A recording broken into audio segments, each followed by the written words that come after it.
خوشیاں جو ہیں وہ تو یقیناً آپ اس سے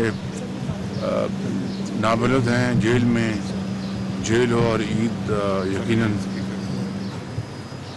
اپنے گھر والوں سے دور آپ بیٹھے ہیں.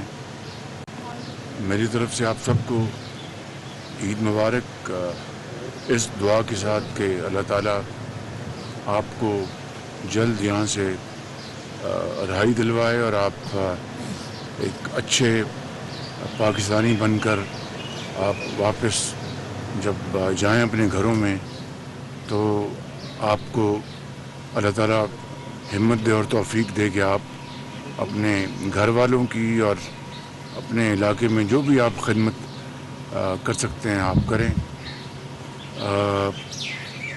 مجھے علم ہے کہ بعض معاملات میں، بعض کیسز میں تاخیر ہوتی ہے، کچھ کے ساتھ زیادتی ہوتی ہے، تو اس حوالے سے میں آئی جی جیل بھی یہاں پر موجود ہیں اور سپرنٹ جیل بھی ہیں اور چیف سیکرٹری بھی موجود ہیں یہاں پر.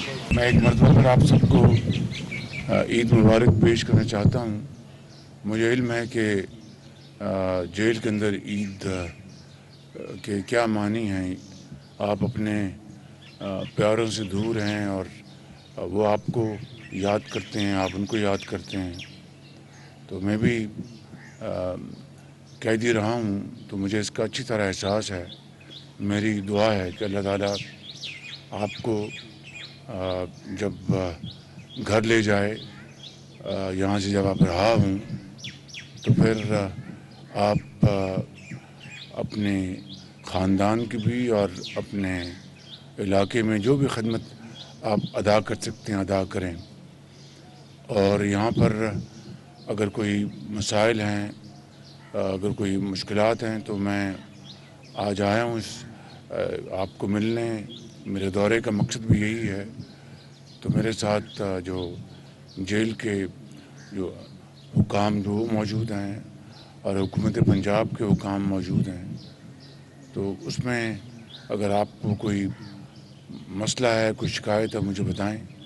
اور یقیناً پھر انشاءاللہ ابھی آپ کو تحائف بھی تقسیم کریں گے. اللہ تعالیٰ سے دعا ہے کہ آپ کی مشکلات کو آسان کرے اور آپ ایک اچھے شہری پاکستانی بن کر جب رہا ہوں تو آپ پاکستان کی خدمت کریں انشاءاللہ. جی کوئی آپ کا کوئی مسئلہ ہے تو بتائیں مجھے. جی بی آئیے.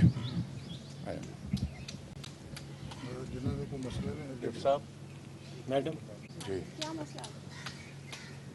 جی میرے نا بیٹے کا تھا مسئلہ. انہوں نے 2 مہینے ہو گئے ہیں، سیاہ اسٹاف والوں نے مار دیا اسے. ہاں جی، تو میرا میاں بھی ادھر ہے. وہ پتہ نہیں وہ کوئی لگامی تو میرے سر ڈکیتی کے کیس میں ان کا کیس بنا تھا. اس کا بیٹے پہ بھی تو نجائز ڈال پہ تو سارے جیوں کو جیل میں. میرا میاں اس جیل میں ہے. فوت ہو گیا. 6 مہینے مجھے ہو گئے اس جیل میں. کوئی پیچھے آنے والا نہیں ہے. یہ جو سب اس کو دیکھیں جی رائٹ سر. اس کا کیا اس کے مسئلہ ہے تو جو بھی مسئلہ ہے اس کو قانون مطابق حل کریں. جی رائٹ.